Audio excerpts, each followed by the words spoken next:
Par ailleurs, lorsqu'on est confronté aux menaces protectionnistes des États-Unis, bien sûr, il faut diversifier nos marchés.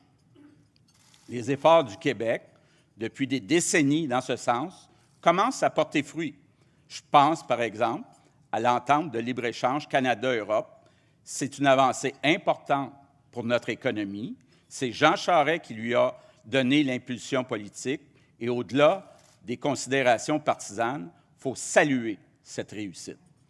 Je pense aussi à la Caisse de dépôt, qui fait beaucoup d'efforts pour accompagner nos entreprises sur les marchés mondiaux. Ça doit être salué et le prochain gouvernement va devoir continuer cet effort et l'intensifier.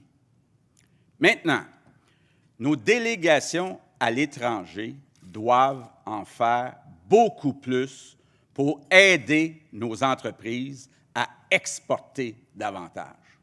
Il faut accélérer la diversification de nos marchés d'exportation, de nos liens commerciaux, que ce soit en Europe, en Amérique latine, en Asie, aussi en Afrique.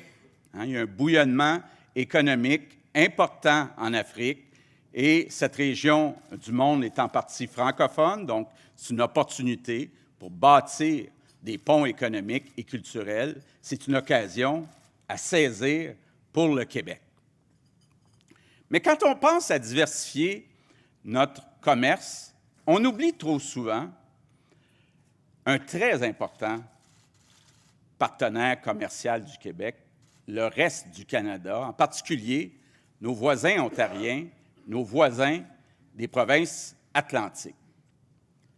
Le Québec peut et doit gagner à l'intérieur du Canada, pas contre les autres provinces ou contre Ottawa, mais avec elles, dans une relation gagnant-gagnant.